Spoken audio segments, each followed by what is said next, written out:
Hi friends, இன்றைக்கி நம்ம ரசகுல்லா பாயசம் பார்க்க போகிறோம். அதுக்கு தேவையான பொருட்கள் நோட் பண்ணிக்கிங்க.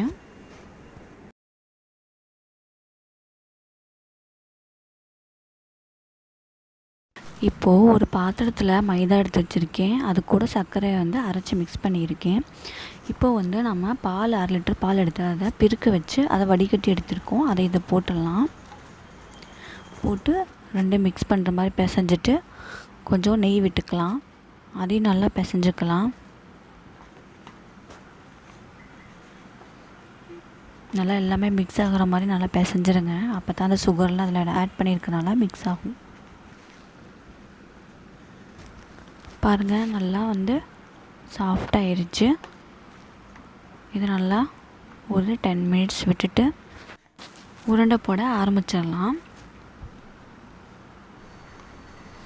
இப்போ நான் உருண்டை போட்டுட்ருக்கேன். ரொம்ப குட்டி சைஸ் தான், ரொம்ப பெருசாகவும் இல்லை.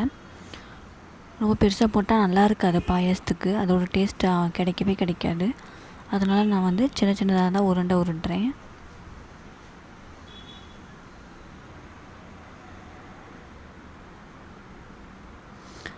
கையில் ஒட்டுச்சுன்னா கொஞ்சோண்டு நெய் தடவிட்டு அதுக்கப்புறம் உருண்டை உருட்ட ஆரம்பிங்க. அப்போ தான் சாஃப்டாகவும் இருக்கும், நல்லா இருக்கும்.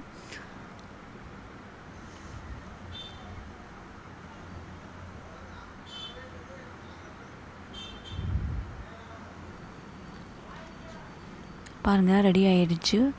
இதை இப்போ ஒரு தண்ணியில், கொதிக்கிற தண்ணியில்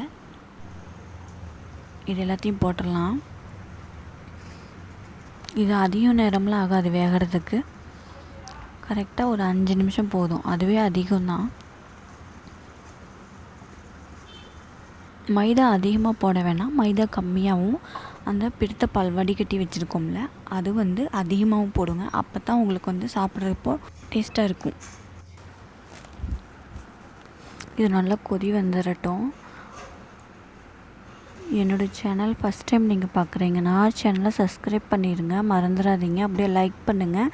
உங்களுக்கு இது பிடிச்சிருந்துச்சின்னா உங்கள் ஃப்ரெண்ட்ஸ் ஃபேமிலி எல்லாருக்குமே ஷேர் பண்ணுங்கள். இப்போது வெந்துருச்சு.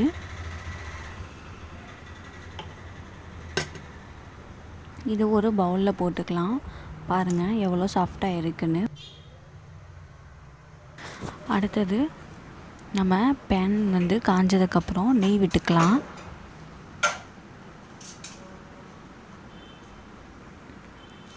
அப்புறம் நம்ம ரவை 1/2 கப் வச்சுருக்கோம். அந்த 1/2 கப் ரவையை போட்டு வறுத்து எடுத்துக்கலாம்.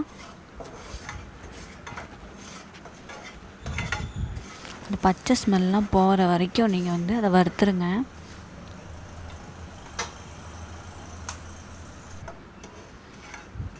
பாருங்கள், நல்லா வறுத்துருச்சு. கலர் பாருங்கள். இப்போ சேமியா ஆட் பண்ணிக்கலாம். இதை சும்மா லைட்டாக வறுத்தா போதும். ஆல்ரெடி இது வறுத்த சேமியா தான். இப்போது 1 கப் மில்கில் ஏலக்காய் பொடியை ஆட் பண்ணி வச்சுருக்கேன். அதை சேர்த்திக்கலாம். நல்லா கொதிக்கட்டும். அந்த சேமியாவும் அதுக்கப்புறம் நம்ம வச்சுருக்கிற அந்த ரவை எல்லாமே குக் ஆகட்டும்.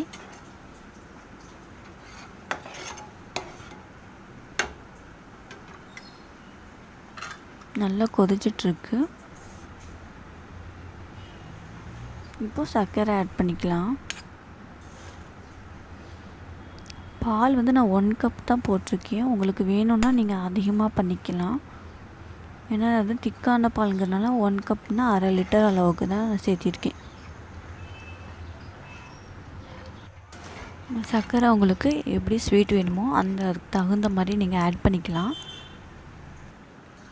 இப்போது நம்ம வச்சுருக்கிற அந்த ரசகுல்லா இருக்குங்கள அதை இதில் போட்டுடலாம்.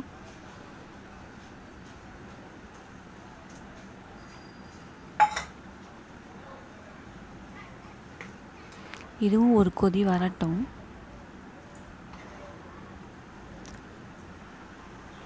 இது நீங்கள் வீட்டில் ட்ரை பண்ணி பாருங்கள், ரொம்ப நல்லா இருக்கும்.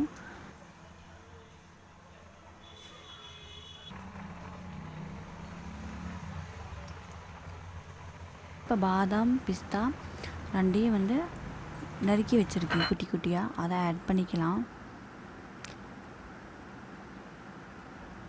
இது பச்சையாகவே தான் போடணும், வறுத்து போட்டால் நல்லா இருக்காது. நல்லா கொதிச்சிருச்சு. அடுத்தது வந்து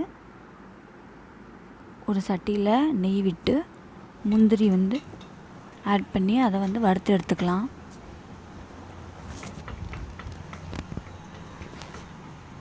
முந்திரி வறுத்துருச்சு, இதை வந்து இதில் போட்டுடலாம்.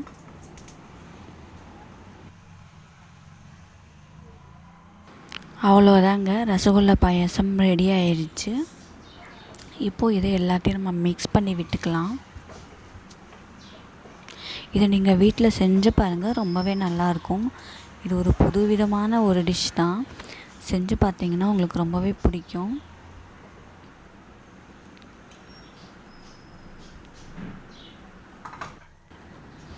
இப்போது நான் வந்து ஒரு 4 ஏலக்காயை வந்து பொடி பண்ண மாதிரி சும்மா தட்டி வச்சுருக்கேன். அதை இதில் போட்டுடலாம். முதல்ல ஏலக்காய் பொடி போட்டிருக்கோம், இருந்தாலும் நமக்கு வந்து நேச்சுரலாக இந்த ஏலக்காயோடைய பொடியெலாம் போட்டால் ஒரு கலர்ஃபுல்லாக நல்லாயிருக்கும். அதுக்காகத்தான் இதை போடுறோம். மறக்காமல் இதை நீங்கள் செஞ்சு பாருங்கள். செஞ்சு பார்த்துட்டு என்கிட்ட சொல்லுங்கள் எப்படி இருந்துச்சுன்னு. என்னோடய சேனலை இப்போ தான் நீங்கள் பார்க்குறீங்கன்னா சப்ஸ்கிரைப் பண்ணிடுங்க, அப்படியே லைக் பண்ணுங்கள், உங்களோட ஃபேமிலி ஃப்ரெண்ட்ஸ் எல்லாேருக்கும் ஷேர் பண்ணுங்கள்.